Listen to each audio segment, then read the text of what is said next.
Bismillahirrahmanirrahim. Assalamualaikum warahmatullahi wabarakatuh. Apa kabar semuanya? Semoga dalam kondisi sehat dan bahagia selalu. Pada kesempatan hari ini, saya akan menyampaikan materi terkait dengan asuhan keperawatan pada rheumatoid arthritis. Kita simak ya.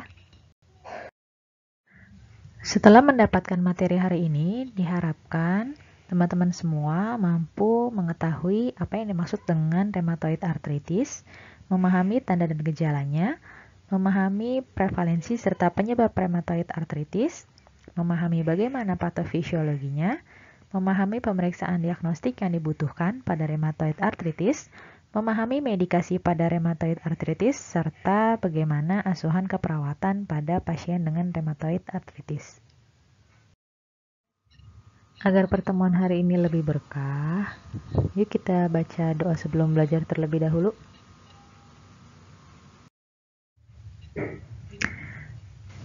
Rheumatoid arthritis atau kita singkat menjadi RA merupakan radang sendi yang ditandai dengan nyeri akibat terjadinya gangguan autoimun yang menyerang lapisan sendi atau sinovium.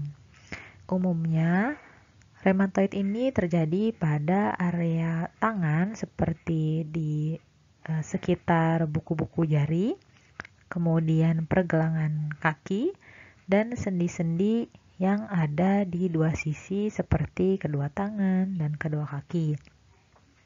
Namun juga rheumatoid bisa menyebabkan di berbagai masalah sistem lain seperti di penglihatan, kardiovaskuler, serta paru-paru.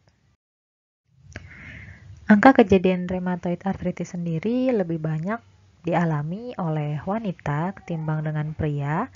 Kemudian biasanya terjadi pada usia parubaya atau sekitar usia 30-50 tahun. Kemudian juga terjadi lebih tinggi pada pasien dengan anggota keluarga yang juga memiliki rheumatoid sebelumnya. Pada dasarnya penyebab rheumatoid arthritis sendiri tidak diketahui, tetapi beberapa faktor dapat meningkatkan risiko berkembangnya penyakit ini.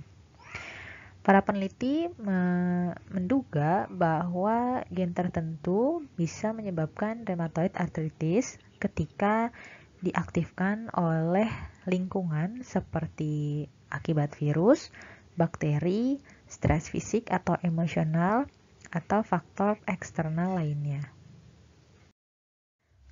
Beberapa faktor risiko yang menyebabkan rheumatoid arthritis seperti usia, dengan meningkatnya atau bertambahnya usia ini dapat meningkatkan faktor risiko terjadinya rheumatoid arthritis. Kemudian jenis kelamin, tadi sudah disebutkan bahwa perempuan lebih memiliki risiko 2-3 kali terjadi rheumatoid arthritis. Kemudian terkait dengan genetika, gen yang disebut genotip kelas 2 HLA atau Human Leukocyte Antigen ini dapat memperburuk terjadinya artritis. Risiko tinggi jika gen ini terpapar, maka terpapar faktor lingkungan ya tadi seperti bakteri, virus, rokok, obesitas ini maka meningkatkan angka kejadian rheumatoid arthritis. Faktor risiko berikutnya adalah merokok. Orang yang merokok akan mempertinggi risiko terjadinya rheumatoid arthritis serta memperburuk penyakit yang akan dialaminya. Faktor risiko berikutnya yaitu riwayat melahirkan. Hasil penelitian menunjukkan bahwa wanita yang belum pernah melahirkan ini meningkatkan risiko atau memiliki risiko yang lebih besar mengalami rheumatoid arthritis di kemudian hari. Kemudian faktor risiko exposure, beberapa paparan awal kehidupan mempengaruhi masa dewasa. Misalnya anak-anak yang ibunya merokok akan memiliki risiko 2 kali lebih besar terkena rheumatoid arthritis saat dewasa. Anak-anak dari orang tua yang berpenghasilan rendah juga memiliki risiko yang lebih tinggi terkena rheumatoid arthritis saat dewasa. Faktor risiko berikutnya adalah kegemukan. Berbagai studi telah menunjukkan bahwa peran obesitas menentukan semakin berat badan seseorang, maka makin tinggi risiko terkena rheumatoid arthritis. Kabar baiknya, selain faktor risiko yang memperberat atau meningkatkan terjadinya rheumatoid arthritis, terdapat faktor yang dapat menurunkan risiko terkena rheumatoid arthritis, yaitu dengan wanita yang menyusui anaknya. Jadi, hasil penelitian menunjukkan bahwa wanita-wanita yang menyusui bayinya setelah melahirkan ini memiliki risiko yang lebih rendah terkena rheumatoid arthritis di kemudian hari. Lalu seperti apa sih kondisi rheumatoid arthritis ini? Gejala-gejala serta tanda-tanda yang menunjukkan bahwa seseorang mengalami rheumatoid arthritis itu biasanya di awal kondisi biasanya tidak ditemukan kemerahan dan bengkak pada sendi. Tapi biasanya orang dengan rheumatoid arthritis dia akan mulai merasakan nyeri di beberapa sendi serta juga mengalami nyeri yang halus ya ketika mungkin ditekan atau bergerak seperti itu. Gejala yang mengarah kepada kondisi rheumatoid arthritis biasanya atau umumnya seperti nyeri sendi, nyeri jika ditekan, kemudian jika menggerakkan sendi tersebut maka nyeri akan lebih dirasakan. Kemudian ada bengkak ya atau kaku pada sendi yang berlangsung selama 6 minggu atau bahkan lebih. Kemudian kekakuan pada sendi ini biasa dirasakan di pagi hari yang bisa berlangsung 30 menit atau lebih. Kemudian sendi-sendinya yang nyeri, kaku, bengkak ini bisa terjadi di lebih dari satu sendi. Ya, tadi misalnya yang berseberangan ya atau yang berpasangan, misalnya sendi di tangan atau di kaki gitu. Kemudian biasanya terjadi di sendi-sendi yang kecil seperti pergelangan tangan, jari-jari ya. Kemudian juga biasanya sendi yang sama di kedua sisi ya, tadi sudah disebutkan. Kemudian gerakan pasien biasanya menurun ya atau sulit melakukan activity daily living atau aktivitas harian seperti mengikat tali sepatu, memakai kancing baju, dan membuka tutup toples. Ini pasien akan mengalami kesulitan. Tanda-tanda yang biasanya juga terjadi atau tanda dan gejala penyerta lainnya misalnya ada rasa kelelahan atau fatigue, kemudian juga demam ringan, kemudian gejala yang hilang timbul, kemudian terdapat juga peradangan pada area lain, kemudian juga bisa terjadi flare di mana kondisinya memburuk yang terjadi berhari-hari atau bahkan berbulan-bulan.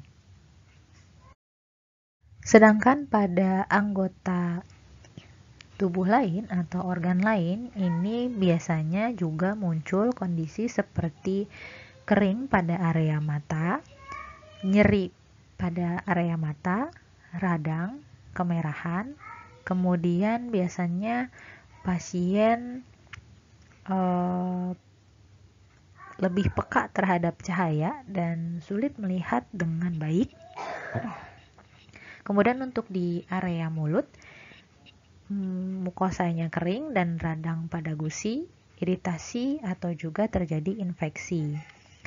Di area kulit yang biasanya mengalami peradangan, ini juga muncul nodul rematoid atau benjolan kecil. Kemudian juga untuk organ paru sendiri bisa terjadi peradangan dan jaringan parut yang dapat menyebabkan pasien mengalami sesak napas dan penyakit paru lainnya.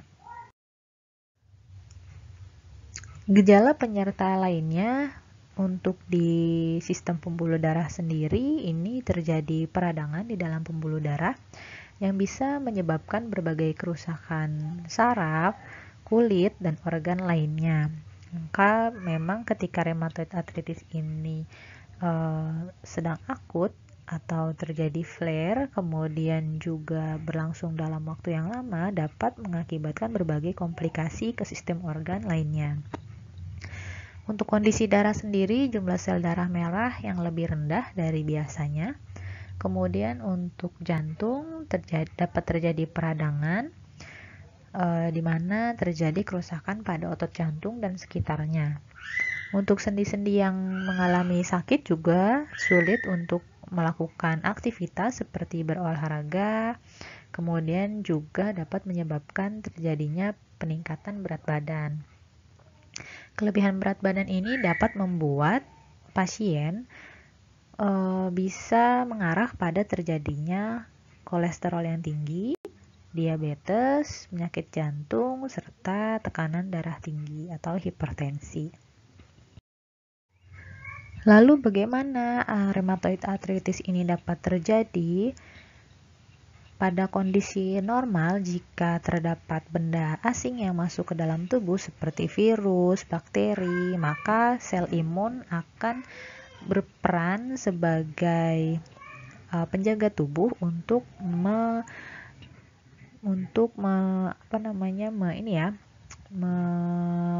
membinasakan virus maupun bakteri yang masuk ke dalam tubuh. Namun pada kondisi pasien yang mengalami rheumatoid arthritis, sistem imun ini salah mengartikan sel-sel tubuh yang baik atau yang sehat yang sebetulnya secara fisiologis ada di dalam tubuh sebagai benda asing yang harus dimusnahkan. Sehingga di sini antibodi bukan lagi menjadi pelindung tubuh tapi menjadi antigen, sehingga tubuh melepaskan bahan kimia peradangan yang menyerang sinovium atau area persendian. Kemudian terjadi proses peradangan sinovium dan terjadi penebalan di area sendi. Ya, di mana di sini sendi akan terjadi nyeri, kemudian melunak serta berwarna kemerahan dan bengkak karena terjadi proses peradangan. Dari proses ini kemudian terbentuk panus yang ditandai dengan adanya nodul dan deformitas atau perubahan bentuk pada sendi, dan sendi menjadi lebih sulit digerakkan. Kemudian dari panus tersebut terjadi infiltrasi ke subkondria bagian dari tulang, sehingga terjadi gangguan suplai nutrisi dan darah ke kartilago sehingga kartilago menjadi nekrosis. Ketika mengalami nekrosis, maka kartilago akan mudah untuk terjadi erosi dan mengakibatkan terjadinya adesi di permukaan sendi. Pada kondisi berikutnya akan terjadi ankilosis tulang, di mana sendi menjadi kaku dan tulang-tulang melekat karena tidak ada sendi yang memisahkan, sehingga bentuknya juga menjadi berbeda ya, atau deformitas, dan sendi sulit digerakkan. Jika disimpulkan, tahap dari rheumatoid arthritis sendiri ini ada 4 tahap ya sepertinya. Jadi yang pertama adalah terjadinya sinovitis atau peradangan pada area sendi.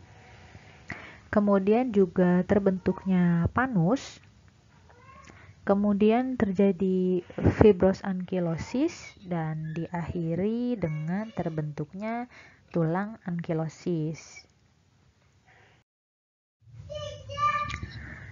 Di sini kita dapat membedakan antara gambaran sendi, ya, ilustrasi sendi yang normal atau yang sehat. Kemudian di sini ketika sendi sudah mengalami peradangan atau sinovitis, ya, di area luarnya terlihat kemerahan, kemudian juga membengkak, nyeri. Kemudian dilanjutkan dengan terbentuknya panus, yaitu jaringan abnormal yang terjadi di dalam sendi.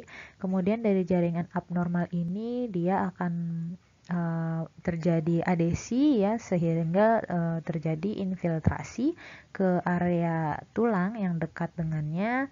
Kemudian terjadi fibrous ankylosis atau jaringan penghubung, ya, yang abnormal, di mana seharusnya tidak ada jaringan ini di sendi. Kemudian lama-kelamaan akan terbentuk tulang ankylosis yang akhirnya menyatukan antara tulang yang satu dengan tulang yang lainnya. Ini yang mengakibatkan pasien mengalami kesulitan untuk menggerakkan sendi-sendinya, atau juga kaku, ya, ketika mau menggerakkan sendi-sendinya. Berdasarkan tanda dan gejala yang tadi sudah disebutkan, untuk lebih jelasnya dalam menegakkan diagnosis rheumatoid arthritis, maka bisa jadi perlu dilakukannya pemeriksaan diagnostik. Nah, salah satunya ini dilakukan pemeriksaan tes darah, yaitu pemeriksaan erythrocyte sedimentation rate atau laju sedimentasi eritrosit, dan kadar C-reactive protein atau CRP, yang merupakan penanda terjadinya peradangan pada satu wilayah atau daerah di dalam tubuh. Untuk erythrocyte sedimentation rate sendiri dan CRP ini dikombinasikan dengan petunjuk lain untuk rheumatoid arthritis dalam membuat satu diagnosis. Jadi tidak hanya data ini saja, tapi juga dengan data-data yang lain, misalnya tadi seperti tanda dan gejala, riwayat, seperti itu. Karena untuk menandai peradangan dalam tubuh sendiri tidak spesifik terjadi di sendi, tapi bisa jadi peradangan di tempat lain. Kemudian juga bisa dilakukan pemeriksaan rheumatoid factor atau RF, merupakan antibodi yang ditemukan pada sekitar 80% orang dengan rheumatoid arthritis. Antibodi ini terhadap cyclic citrullinate peptide atau CCP yang ditemukan pada sekitar 60-70% orang dengan rheumatoid arthritis. Namun, antibodi ini juga dapat ditemukan pada orang tanpa rheumatoid arthritis, sehingga perlu didukung dengan data-data yang lain seperti tadi hasil pengkajian dan tanda gejala yang dialami oleh pasien.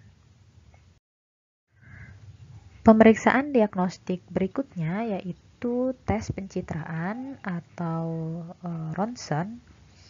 Ini pada pasien dengan rheumatoid arthritis yang sudah mengalami perubahan sendi, ya, udah terjadi deformitas, maka dapat dilakukan pemeriksaan sinar X untuk mengetahui apakah terjadi erosi pada sendi-sendi pasien. Jika tidak ditemukan kerusakan pada pemeriksaan pertama, ini bisa disebabkan karena belum terjadinya kerusakan sendi, gitu, ya. Tapi ketika sudah berlanjut, ini kemungkinan besar untuk dapat ditemukan kelainan dari hasil tes pencitraan. Kemudian hasil pemeriksaan ini juga dapat menjadi salah satu satu cara untuk mengevaluasi pengobatan pada pasien dengan rheumatoid arthritis. Pemeriksaan diagnostik lainnya seperti joint aspiration, yaitu mengambil bagian cairan sedikit dari sendi yang mengalami pembengkakan atau kemerahan untuk mencari tanda-tanda lebih lanjut adanya infeksi atau asam urat. Kemudian juga pemeriksaan diagnostik lainnya ada biopsi nodul. Jadi tadi kan pada pasien yang rheumatoid di bagian sendi yang mengalami peradangan itu di bagian kulitnya bisa muncul nodul-nodul ya, atau benjolan-benjolan kecil. Nah, ini bisa diambil jaringannya ya, sampelnya atau contohnya sebagian kecil untuk dilihat di bawah mikroskop dan memeriksa apakah ini sel ganas atau sel abnormal lainnya. Kemudian juga dapat dilakukan ultrasound atau MRI untuk mencari kerusakan tulang dan peradangan yang terjadi pada pasien.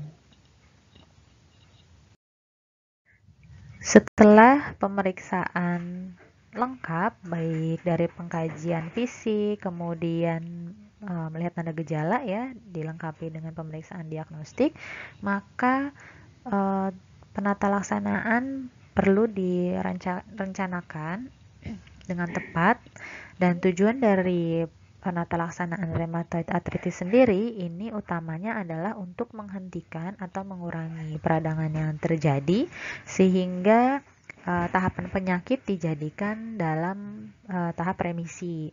Kemudian juga dilakukan untuk meringankan gejala yang dialami, mencegah kerusakan sendi dan organ, serta meningkatkan fungsi dan kesejahteraan pasien secara keseluruhan.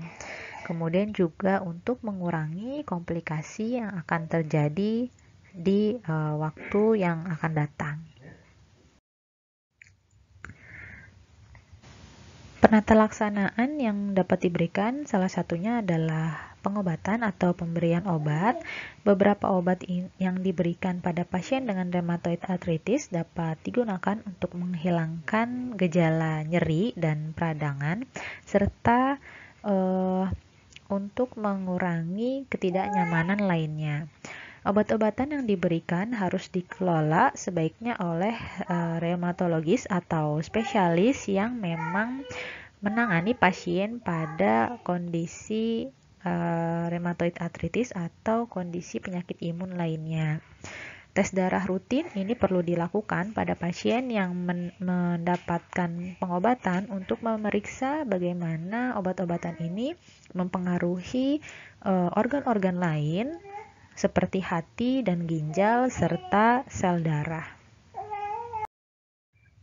Obat-obatan yang digunakan untuk mengurangi gejala serta mengurangi peradangan seperti analgesik, steroid, dan non-inflamatori, juga kortikosteroid. Sedangkan untuk obat-obatan yang bertujuan mengurangi inflamasi persendian, melindungi tulang rawan, dan memperlambat perkembangan kelainan, ini menggunakan obat jenis DMARD atau disease modifying anti-rheumatic drugs seperti contohnya depenisilamin, sulfasalazin, methotrexate, dan glukokortikoid seperti prednisone. Tentunya obat-obatan tersebut memiliki efek samping sehingga perlu pemantauan dan kontrol dalam menggunakan obat-obatan tersebut. Penata laksanaan lainnya yang dapat dilakukan selain pengobatan yaitu penggunaan splint atau alat untuk melindungi sendi dan memperkuat sendi yang lemah. Kemudian juga pasien bisa diarahkan untuk mendapatkan terapi fisik untuk membantu meningkatkan kekuatan dan pergerakan area yang terkena rheumatoid arthritis. Penata laksanaan lebih lanjut seperti pembedahan mungkin saja dilakukan. Hal ini untuk memperbaiki kelainan bentuk pada pasien rheumatoid arthritis dilakukan perbaikan atau rekonstruksi sendi dengan 3 cara, yaitu surgical cleaning, joint replacement atau arthroplasty, dan juga joint fusion. Surgical cleaning merupakan tindakan menghilangkan jaringan yang meradang pada area tangan dan berpenyakit untuk membantu pasien meningkatkan fungsi geraknya. Sedangkan joint replacement atau arthroplasty ini pada radang sendi tangan yang parah biasanya terjadi pada orang dewasa yang lebih tua dan tidak begitu aktif. Ini bisa dilakukan joint replacement. Penggantian sendi ini dapat mengurangi rasa sakit dan membantu meningkatkan fungsi sendi. Penata laksanaan ini mengganti sendi dengan sendi baru yang terbuat dari logam, plastik atau karet silikon, atau juga jaringan tubuh pasien seperti tendon, yang kemudian digunakan untuk mengganti sendi yang rusak. Kemudian pembedahan berikutnya yaitu joint fusion, merupakan tindakan pengangkatan sendi dan kedua ujung tulang disatukan.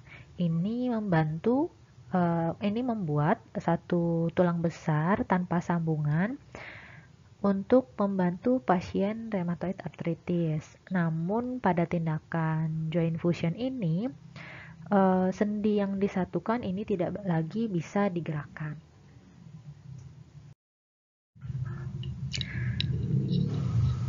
Rheumatoid arthritis yang tidak ditangani dengan baik maka akan mengarah kepada berbagai macam komplikasi seperti carpal tunnel syndrome, radang pada area tubuh lain seperti paru-paru, jantung, juga mata, serta meningkatkan risiko terkena serangan jantung dan stroke. Sehingga pengobatan penata laksanaan ini penting untuk mengontrol pasien rheumatoid arthritis agar tidak terjadi flare dan juga komplikasi yang lebih parah ya.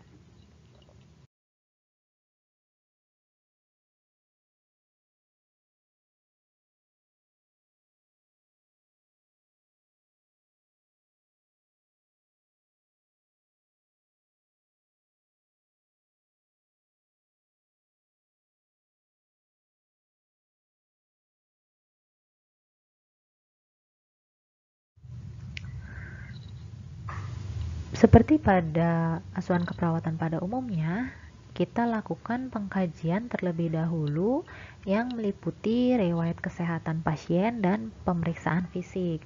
Untuk riwayat kesehatan pasien sendiri, kita kaji gejala kelainan pada sendi, apakah pasien mengalami nyeri, ada nyeri tekan pada area sendi atau tidak, kaku pada sendi ya, atau sulit digerakkan. Kemudian jika ada, kapan gangguan ini mulai dirasakan. Kemudian apakah gejala datang dan pergi atau hilang timbul. Kemudian seberapa parah gejalanya dan tindakan apa yang membuat gejala ini terasa lebih ringan atau bahkan lebih buruk. Kemudian kita tanyakan juga riwayat kesehatan anggota keluarga lainnya, apakah ada anggota keluarga lain seperti saudara kandung, ibu ya, atau tante atau nenek yang mengalami rheumatoid arthritis atau penyakit autoimun lainnya. Sebab seperti yang kita ketahui di awal bahwa anggota keluarga yang memiliki riwayat penyakit rheumatoid arthritis ini juga menjadi faktor risiko tinggi terkena rheumatoid arthritis. Berikutnya kita lakukan pemeriksaan fisik seperti mengidentifikasi nyeri yang dialami oleh pasien dengan pengkajian PQRST atau Provok, pencetus nyerinya apa, kemudian kualitas nyerinya seperti apa, regio atau area nyerinya di mana, kemudian skalanya berapa, dan kapan nyeri ini muncul. Ya, tadi kalau misalnya nyerinya atau kakunya sering muncul di pagi hari, itu kemudian sekitar 30 menit, ini bisa menjadi tanda terjadinya rheumatoid arthritis. Kemudian kita lihat apakah ada pembengkakan, kemudian kehangatan ya, ekstremitas yang hangat, yang lebih hangat di area tangan dan kaki. Kemudian apakah ada keterbatasan dalam menggerakkan sendi, kemudian benjolan di bawah kulit, atau demam ringan, serta bahkan mungkin apakah terjadi deformitas atau tidak. Kemudian adakah pembengkakan atau nyeri ya di kedua sisi bagian kanan dan kiri gitu ya. Kemudian terjadinya berapa minggu. Kemudian kita kaji juga biasanya di area metacarpolangal ini pada sendi-sendi MPC ini biasanya kalau ditekan akan menyebabkan nyeri dan terlihat adanya pembengkakan.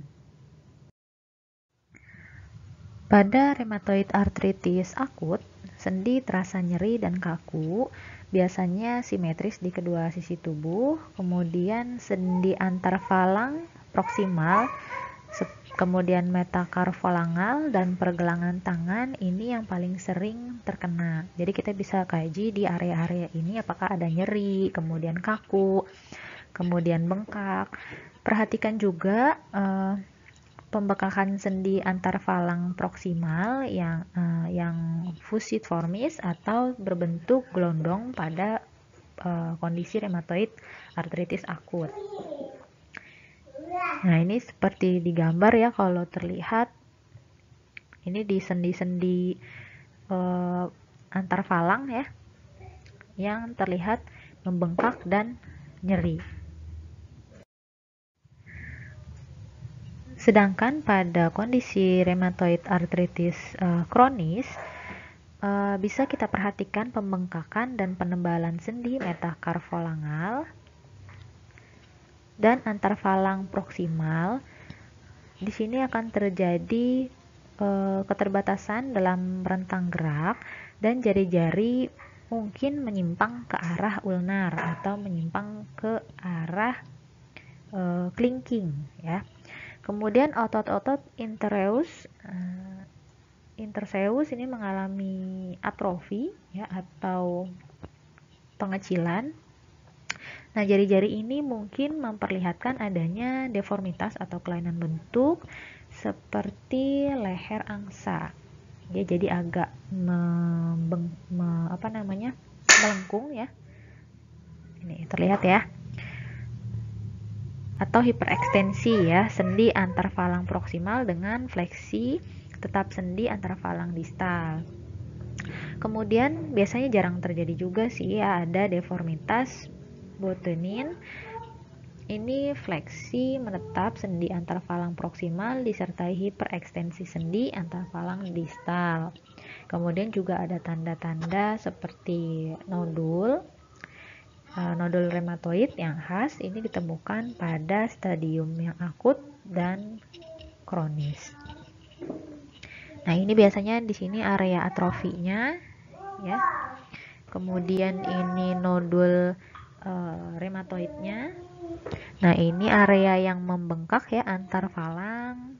Kemudian juga ini deviasi jari-jari atau falang ke arah ulnaris ya atau ke arah clinking.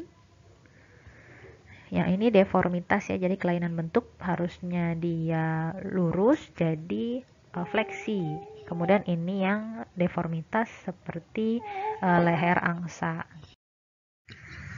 Setelah melakukan pengkajian, beberapa diagnosis keperawatan yang bisa kita tegakkan pada pasien dengan rheumatoid arthritis ini yang pertama misalnya nyeri kronis berhubungan dengan kondisi muskuloskeletal kronis dibuktikan dengan adanya keluhan nyeri, meringis, kemudian tidak mampu menuntaskan aktivitas serta pola tidur yang berubah.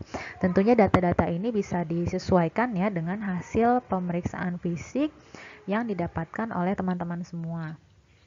Kemudian juga mungkin ada diagnosis lain yang bisa jadi muncul pada pasien rheumatoid arthritis yang teman-teman kelola atau temukan. Diagnosis yang kedua, misalnya bisa juga kita temukan adanya nyeri akut berhubungan dengan agen pencedera fisiologis, dibuktikan dengan adanya keluhan nyeri, pasien terlihat meringis, kemudian nadinya meningkat, tekanan darah meningkat, dan adanya keluhan sulit tidur. Kemudian diagnosis keperawatan lainnya seperti gangguan mobilitas fisik berhubungan dengan kekakuan sendi dan nyeri, dibuktikan dengan ROM yang menurun atau ROM-nya terbatas ya rentang gerak sendinya, kemudian nyeri saat bergerak, sendinya kaku dan gerakannya terbatas.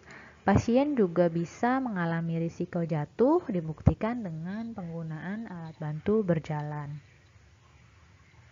Kira-kira ada diagnosis keperawatan apa lagi yang bisa diangkat?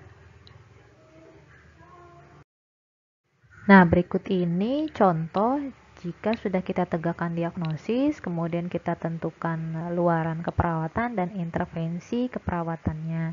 Misalnya untuk diagnosis nyeri akut, bisa kita buat atau tegakkan status kenyamanannya dengan ekspektasi diharapkan kenyamanan meningkat, kemudian juga kriteria hasilnya keluhan tidak nyaman menurun, meringis menurun, pola tidurnya membaik. Untuk intervensi yang dilakukan bisa misalnya perawatan kenyamanan, kemudian edukasi aktivitas maupun istirahat. Sedangkan untuk pasien yang mengalami nyeri akut, ini luaran yang diharapkan adalah nyerinya menurun ya dengan luarannya tingkat nyeri.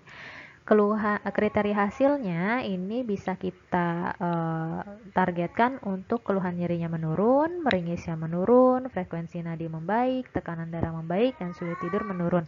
Ini tentunya data-datanya berdasarkan dengan data objektif dan subjektif yang dikeluhkan pasien gitu ya. Kemudian juga intervensi yang bisa kita lakukan adalah manajemen nyeri. Berikutnya itu diagnosis gangguan mobilitas fisik. Ini luarannya kita harapkan mobilitas fisik dapat meningkat dengan kriteria hasilnya ROM juga meningkat, nyerinya menurun, kaku sendi menurun, gerakan terbatasnya juga menurun. Intervensi keperawatan yang bisa kita berikan yaitu dukungan mobilisasi, edukasi latihan fisik, dan promosi latihan fisik. Tentu ini juga bisa disesuaikan dengan kebutuhan pasien ya. Kemudian untuk diagnosis risiko jatuh, luarannya tingkat jatuh menurun dengan kriteria hasilnya jatuh saat berjalan menurun. Intervensi yang bisa kita berikan yaitu pencegahan jatuh dan dukungan mobilisasi. Silakan teman-teman explore kira-kira diagnosis keperawatan apa yang dapat ditegakkan, kemudian luaran yang bisa ditegakkan juga apa, dan intervensinya yang sesuai untuk diberikan ke pasien itu apa. Perawat juga perlu untuk memberikan edukasi kepada pasien dengan rheumatoid arthritis, meliputi terkait dengan pengobatan ya. Pasien harus tahu bahwa rheumatoid arthritis ini tidak dapat diobati namun dapat dikelola sehingga risiko komplikasinya ini menurun, kemudian juga pasien berada pada tahap remisi ya, kemudian juga flare-nya berkurang ya, gejala-gejala yang akutnya berkurang. Kemudian rencana pengobatan dan terapi fisik ini bisa dibuat bersama pasien sehingga pasien terbantu kira-kira pengobatannya seperti apa, terapi fisik yang dapat dilakukan bagaimana. Kemudian arahkan pasien untuk menyesuaikan gaya hidup untuk meningkatkan kualitas hidupnya. Kemudian anjurkan pasien untuk berhenti merokok dan mengontrol berat badan sehingga tidak memperberat sendi untuk menopang tubuh. Kemudian juga mengatur aktivitas dan istirahat, menggunakan alat bantu misalnya seperti tongkat dan kruk jika memang dibutuhkan. Kemudian juga pasien dapat menggunakan alat-alat adaptif seperti researcher dan grabber misalnya untuk mengambil barang ya, ini contoh gambarnya.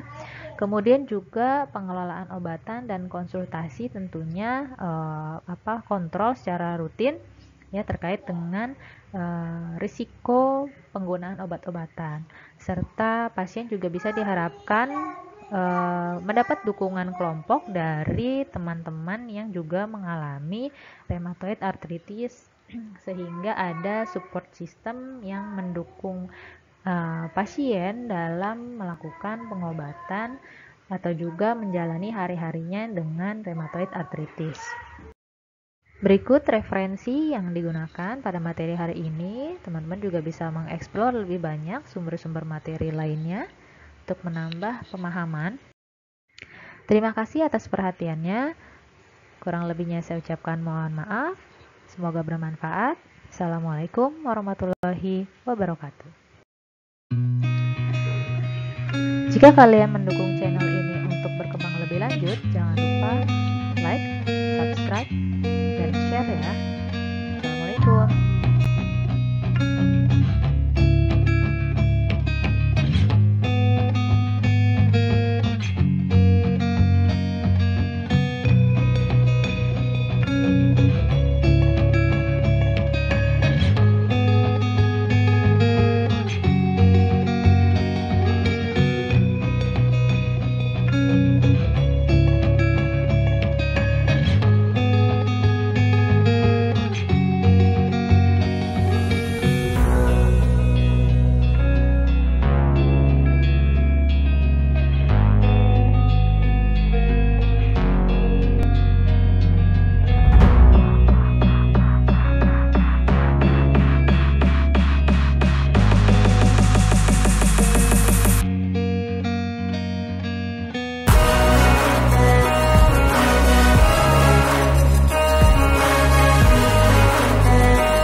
Terima kasih sudah menyaksikan. Jika dirasakan channel ini bermanfaat dan menambah informasi untuk kalian, silahkan like, subscribe, dan share. Terima kasih. Assalamualaikum warahmatullahi wabarakatuh.